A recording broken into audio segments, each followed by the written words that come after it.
Salut à tous, bonne année, bonne santé, bienvenue à nouveau sur le plateau du talk show du Phocéen. C'est reparti pour la deuxième partie de saison de l'Olympique de Marseille avec les talks, la trêve.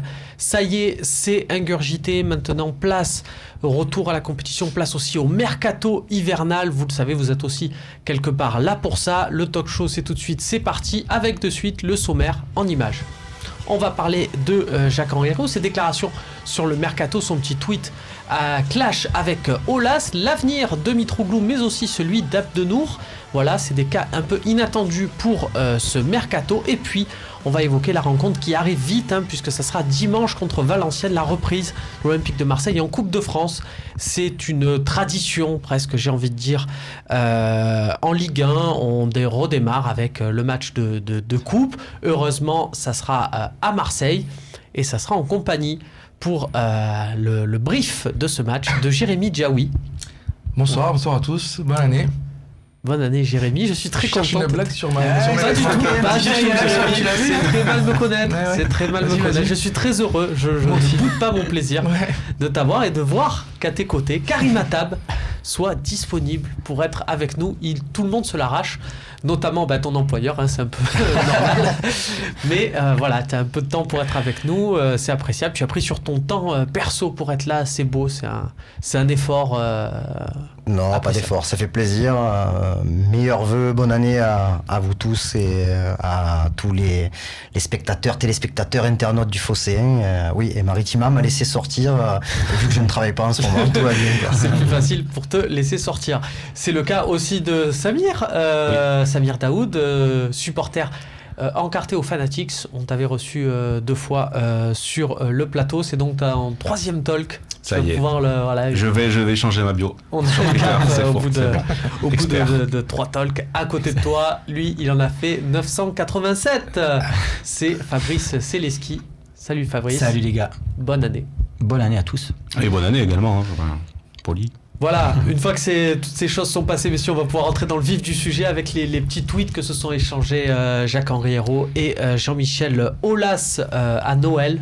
Voilà, je voulais avoir votre avis là-dessus. Je voulais savoir déjà tout bêtement si vous les aviez vus en direct. On sait que là, on est avec des gens qui ont le téléphone dans la poche, comme on dit. Est-ce que vous avez vu ces tweets au moment du réveillon, Karim ? Oui. Et oui. Voilà. Ben oui, malheureusement. Et ça t'a donné envie de... Non, c'était rigolo. Oui, bien sûr. Bon, après, moi, ce qui m'a surpris, c'est que Jacques-Henri Hérault entre un petit peu dans cette petite guéguerre avec un Jean-Michel Aulas que l'on connaît expert en la matière. Mais il s'est pas débiné du tout, le presse. Et franchement, il a envoyé quelques petites piques au niveau de l'arbitrage. Mais bon, je pense que mis à part les Lyonnais qui sont derrière leur président, je pense que la France du football pouvait reconnaître que il y avait quelques cas un petit peu spéciaux, notamment dans l'arbitrage de l'Olympique Lyonnais, quoi. Alors, Jérémy, on va te qualifier, tu sais, c'est un peu comme sur les plateaux, sur BFM TV, il y a toujours des experts. Toi, on peut te qualifier d'expert en clash, vu le nombre de personnes qui t'ont bloqué. Du coup, voilà, moi, j'ai pas pu suivre ce clash parce que M. Aulas ne veut plus que je le suive. Donc, du coup, j'ai pas pu voir ça. Ouais. Si à la fin, Jean-Michel Aulas, puisqu'il a ces jours-ci adouci nettement sa position avec des petites flatteries là pour Jacques-Henri Hérault, tu interprètes ça comment, toi ? C'est quelque part, c'est Hérault qui a gagné ce petit clash ? Bon, quelque part, je pense que c'est un peu Jean-Michel Aulas, on le connaît, il adore un peu monter tout ça en mayonnaise, il n'arrive plus à clasher, il veut toujours un peu se tirer la couverture, donc c'est difficile avec le PSG. Il essaye, lui, depuis des années, à mettre en place une rivalité avec l'Olympique de Marseille. Je pense que ça peut aussi nous arranger aussi, vu les derniers Olympico qu'il y a pu avoir, on voit que ça monte un peu en pression. Donc pour moi, c'est un jeu et je suis content qu'Hérault réponde comme ça à Aulas. Tiens, pour répondre à la question de Xaftag, Samir, est-ce que quelque part, ça sera la prochaine désignation d'arbitre du OM Lyon qu'on saura qui a gagné, 18 mars. Qui sort vainqueur, personne en vérité, parce que tout le monde, les deux sont vainqueurs pour leurs supporters. Leur basse-cour. Oui, moi, je dis honnêtement, j'étais puni de téléphone pour le repas. On m'a demandé de mettre le téléphone de côté, donc j'ai découvert ça un petit peu plus tard. Alors je dis pas que c'est, je crois, il n'y a pas de complot, mais j'ai du mal à croire que ce soit vraiment un truc pas... Ils se font la bise quand ils se voient, quand on n'est pas là, quoi. Voilà. Donc, c'est un peu spectacle. C'est un peu du spectacle. Je pense que Hérault avait besoin aussi de montrer un petit peu qu'il était là, parce que je crois qu'on lui reprochait un petit peu de pas être assez présent, de pas avoir peut-être saisi aussi d'avoir pris cette posture de président qui est là pour défendre son club également. Il l'avait pas fait, là il l'a fait. Ça lui ressemble pas vraiment. Quand tu vois le personnage depuis le départ, il n'était pas vraiment agressif. C'était pas quelqu'un qui. Ouais, voilà, il est resté dans son. Il est resté dans son domaine, avec mais ce petit côté fleck, le fleck un peu à l'anglaise, mais voilà. Bon, ça m'a pas. Je me suis pas dit super, bravo président. Voilà, c'est bien qu'il ait répondu.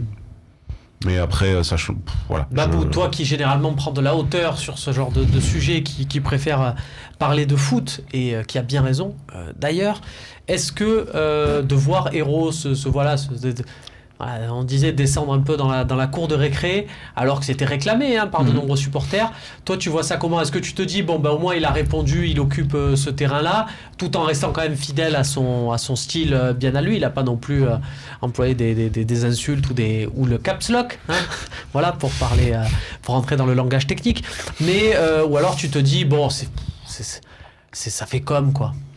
Non, mais déjà, on le reconnaît dans son style, je suis d'accord avec toi, il est resté, c'est assez percutant, à la fois ça reste intelligent et il n'y a pas de folie non plus dans ses tweets, c'est à l'image du président, mais je trouve que est-ce qu'il y a une victoire entre les deux ? J'en sais rien, ça m'intéresse pas à vrai dire. Juste ce qui m'intéresse, c'est qu'au final, tout le monde a parlé quand même des problèmes d'arbitrage qui concernent l'OM, et puis c'est ça qui est le plus important, je pense, et c'est ce qu'il cherchait à faire, un petit peu communiquer autour de ça, effectivement, montrer aussi aux supporters qu'il est là, qu'on lui reproche un petit peu, mais je pense que c'est la petite guéguerre avec Aulas, effectivement, je pense que c'est pas très... C'est un peu fin, quoi, c'est un peu faux.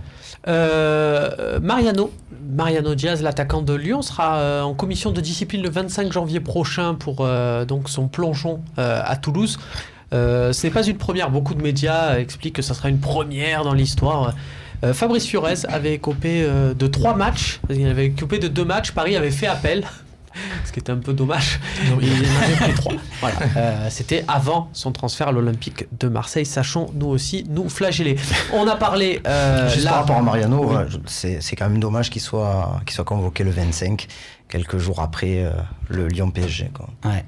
Moi, j'aurais convoqué pour la première séance. Mais j'aurais convoqué n'importe quel joueur pour la première séance de la commission de discipline, mais le 25... Oui, le 25, ça permet d'évacuer tous les doutes quant à la participation, s'il est en état de jouer, de Mariano pour le match. Et idem pour l'incident au stade. L'OM, ça se fait une fois que Lyon-PSG est passé. Ouais. Oui, c'est peut-être ça, plus que... Parce que Mariano... Non, mais les deux aussi. Moi, je pense quand même que...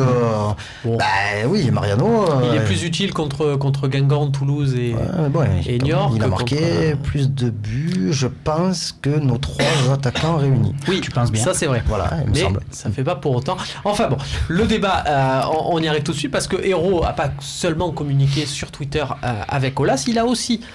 donné une interview aux Échos où il a parlé mercato, et donc là forcément ça lance plutôt le mercato d'hiver qui arrive pour l'Olympique de Marseille.